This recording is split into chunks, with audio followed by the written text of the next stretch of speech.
In this video, we are going to create two applications. The first one is GitHub User Finder and the second one is cat image website. In GitHub User Finder, what we need to do is we have an input element and here we need to add a GitHub username.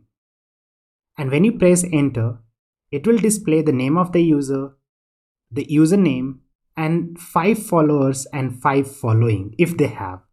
And the second one is get random cat. So here we'll display an image of a cat, and when you click on this button get new cat, it will display a new image. So I have already created the HTML and CSS for this project here. So if you take a look at the HTML, so here we have HTML for GitHub User Finder, and below that we have HTML for cat images. So let's start writing the JavaScript for this. So the first thing we need to do is to access the input element. Because on this page there is only one input element, I'm just going to use query selector with input and store it in a variable input. So we have access to input element. The first thing we need to do is to add an event listener on it. The event listener will be of type Keydown because we are looking for enter. And whenever that happens, you have to call a new function and we'll call it handle input. So we'll go ahead, create this function here. So this function will get access to event object, and the first thing we need to do is to check if event.keycode is equal to 13 or not, because we know that keycode of enter is 13. And if that is the case, we'll go ahead and log the value of input by saying input.value. Let's refresh this page, open our console. We will enter a value like ABC, press enter, and here we can see the value. What do we need to do now? So first we need to get the value from input. So we'll say let value is going to be input.value. There is going to be an edge case, is like even when you don't have anything, you press enter, you can see the message is coming here. That is also something that we need to take care of. So here we'll say if keycode is 13 and input.value is a truthy value. So we'll say input.value. If it is a truthy value, only in that case it will come down. So now we'll say console.log value. You press enter here, you will see it doesn't work. But as soon as you say ABC, press enter, you'll get the value ABC. The first thing we need to do is to change the value of input.value to be empty once we are done with it. So what we need to do is we will get access to a username from here, and using the GitHub API that is coming from api.github.com/users/username, we will be able to get access to the information of the user. So we'll create a variable called URL, and that will point to this URL here. The only thing we need to change is add a new username. So this one is the GitHub URL. What we need to do, we'll just need to store it here inside if condition. So we'll say const URL is equal to api.github.com/users. And what we need to do, we need to fetch data here. How do we fetch data? We use XMLHttpRequest to fetch data. So here we are going to fetch data by creating an instance of XMLHttpRequest. So we'll say XHR is equal to new XMLHttpRequest, and it will create an object. The first thing we need to do is say XHR.open. XHR.open accepts 2 parameters. The first one is the kind of request we want. It is a GET request. The second one is the URL. URL is coming from URL, and we have to add the value. Or here instead of value, we can also call it username. So that will be more friendly. So now we got the URL. After using open, we also need to add event listener. So we'll say XHR.onload. We need to call this function. So we'll just call this function. And that function is going to just say console.log XHR.response. And now here we can also handle error by saying XHR.onError. We just need to call this function and we'll say console.error. Here we'll say something went wrong.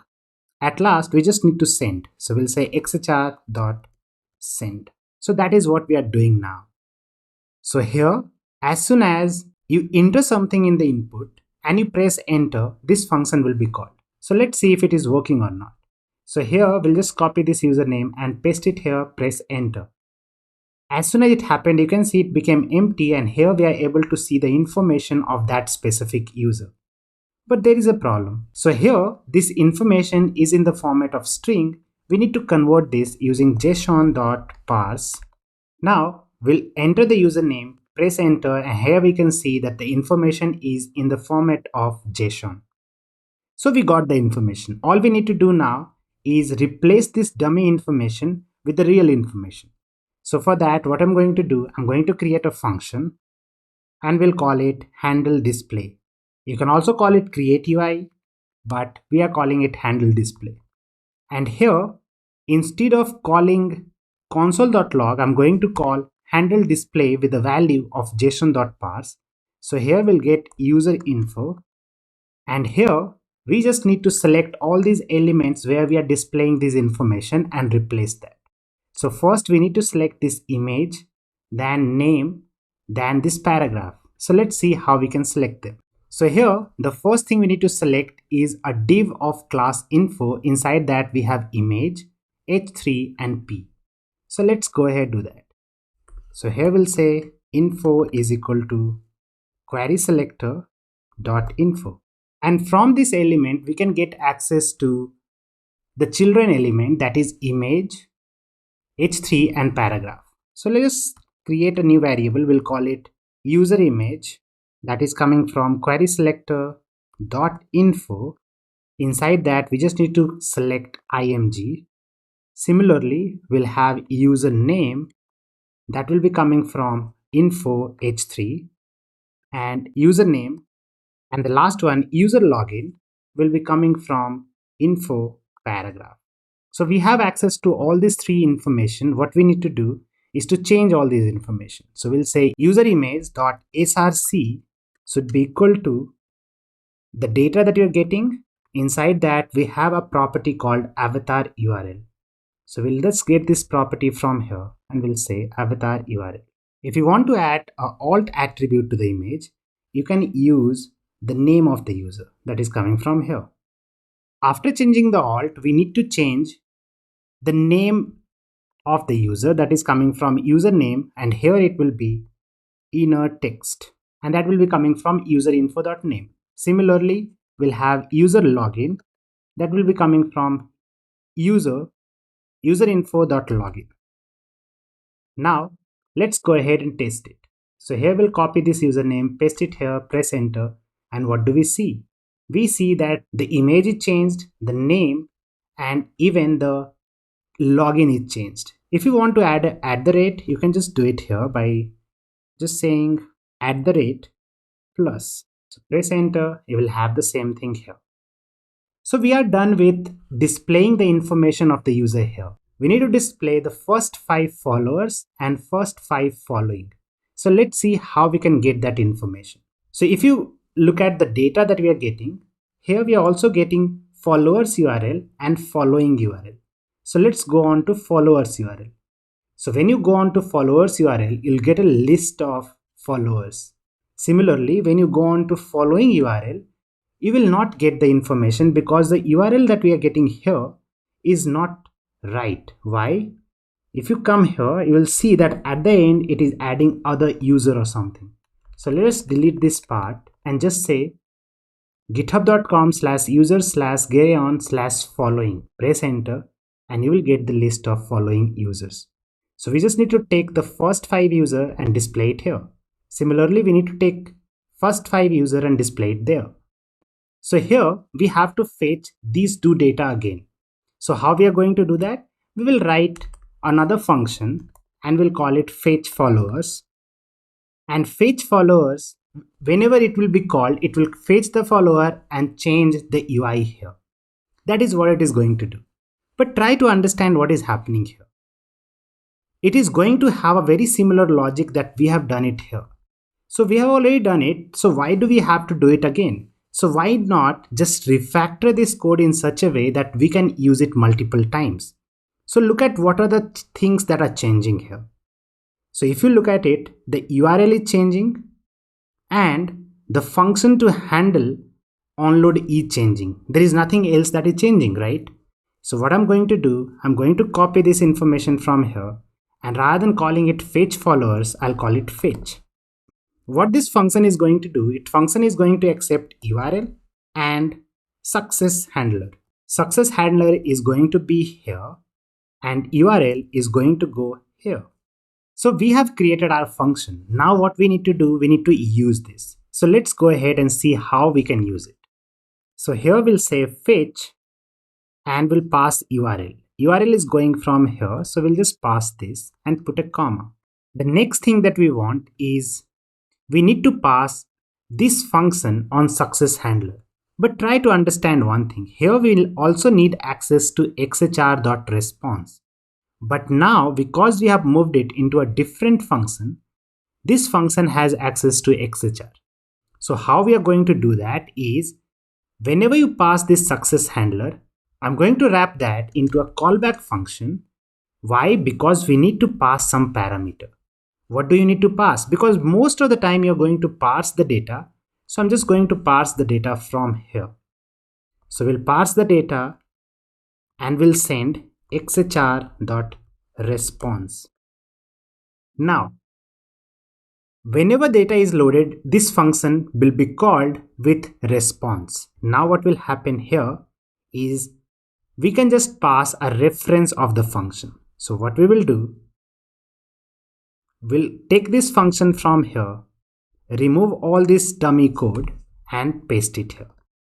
Now what is going to happen is this function is going to get access to data, and that data I'm going to pass it to handle display.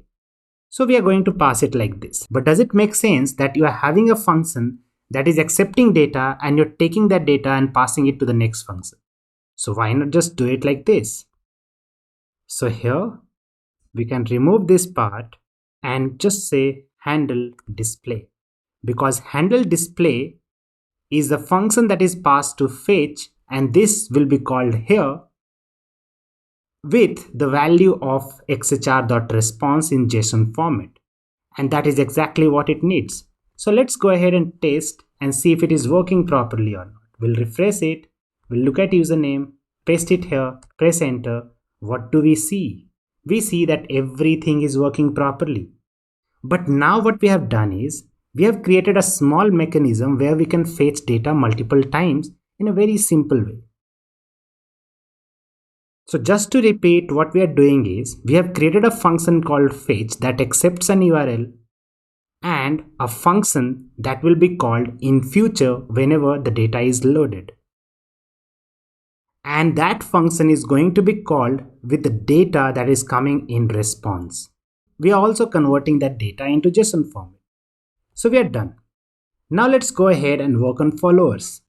So how we are going to manage that is we'll create a function called display followers, and that function is going to do similar things that we have done it here. So if you look at the HTML, here you will see that we have our first UL. Inside that we have li and multiple images. So I'm going to give it a class of followers and we'll select this one. So here on top, we'll just go ahead and select followers UL. Similarly, we'll also give the another UL a class of following, and we'll select that too here. So once this 2 UL is selected, all we need to do is to call them here with the respective data. So to create this layout, all we need to do is to create a li and image element. And we need 5 data for that. So let's go ahead and create that. So first thing we need to do is to fetch data. So to fetch the data, we need URL. What is the URL we need to fetch for? So let's look at that. So I'll copy this URL from here and paste it here. The only thing changing here is the username. So what if we call this function from here? Why we are calling it from here? Because userinfo has access to userinfo.login, and that is exactly what we need. So we'll call it like this. We'll get access to username, and here instead of username, we'll just say username. So once we fetch the data, we also need to provide access to success handler. and that success handler is going to be function. That function is going to get access to whatever is coming from this URL. So from this URL, what we are getting? We are getting a list of followers. So we'll say followers list. And what this function is going to do? This function is going to create li. So we'll say let li is equal to create element li. And we also need to create an image element. Here in the list, we will get access to multiple array. All we need to do is to get access to 5 of them. So follower list is going to be a list of huge users. So first thing we will see is we'll slice the top 5 users. So we'll say top 5 is going to be followers list dot slice. So we'll say 0 to 5. So we'll get access to 5 users. And all we need to do is for each user, we just need to create this and put it in. So we'll say top 5 dot for each. We are going to get access to information. And here, what we will do, we'll create this li inside for each because we are creating it for each individual user. And we'll put it inside followers ul. So we'll say followers ul dot append li. We also need to do other thing, that is to append image into li. So we'll say li dot append image, and here we'll say image dot src, that is coming from info dot. How we are getting it here? You can see that the key that we are getting it in is avatar URL. Also, if you want to change alt, you can say image dot alt is going to be info dot name. So that is what will make this display followers work. Let's see if it is working or not. So we'll refresh it, press enter, and here we can see that we have the information, and here we have other information. That the problem is that we also have dummy one because it is coming from here. So we are going to delete all this li, save it, refresh it, paste it here, press enter, and we have 5 users. Similarly, we are also going to do the same thing for display following. So we'll copy this, we'll paste it here, and we'll call it display following. And here instead of followers, we'll just say following, as you can see it here. So we'll paste it. And the other thing that we need to change is instead of followers ul, we'll say following ul. And we need to call that function again. So here we'll say call this function display following. Now let's go ahead, refresh it. We'll get the username from here, paste it, press enter. And the last thing we need to remove is this dummy li. So we'll remove this, save it, refresh now, paste the username, press enter. And here you can see all the information is visible properly. This is the name, username, these are the followers, and these are followings. You can check other username also. So we'll say prank7. So when you're checking another username, the problem that is happening is the previous data is still there. We need to delete that, right? So what we need to do here is whenever you're appending over it, all you need to do is to delete the previous one. Following ul.innerHTML should be empty. Now, the only thing we need to change is to do the same thing that we are doing it here to the previous function. So we'll do it. We'll change the name to followers ul.innerHTML to be empty. Refresh it. Nothing is visible. We'll copy the username from here, paste it, press enter. Here we can see the information, and we can see other information also. Let's change the information to something else. So we'll say prank7, press enter, and here we see other information. Now when we refresh the page, one thing that we can see it here that is not working properly is this followers and following looks empty and it doesn't look good, right? So why not have some dummy data? So for that, we can just bring back our ul and press enter here. So we have dummy data, but as soon as you put the real username and press enter, it changes. You go to other username, it works properly. So all you can do now is rather than having this image here, you can have a dummy image, and that will work perfectly fine. So now our GitHub user is working properly, but there is one refactoring that we can do here. If you look at this function display followers and display following, you can see they are doing very similar things. The only thing that is changing is URL and where you have to append data. That's all. So why not write this code in such a way that it works for both followers and following? So we are going to do that. So rather than calling display following, we'll just say display extra information. And it is going to accept two things, URL and the root element. The root element is going to be where you're going to append the li. So we'll just select these two and we'll say root element. And here, instead of fetching this, we'll just say URL. So we are done. So here we will not only send userinfo.login, we'll also send the username for fetching data for followers. So we'll say followers is coming from here. The only thing changing is userinfo.login. And the second thing we need to pass is the root element. What is the root element? This is for followers. So we'll say followers ul. And the same thing we are going to do for following. We'll also change the URL to following. And here we'll say following ul. And rather than display followers, we'll call it display extra info. Save it, refresh it here. Right now, everything is visible properly. All we need to do is to copy this information, paste it, press enter. You can see the information. You press your username, press enter, and you can see all the information here. So in this way, now we are done with GitHub User Finder.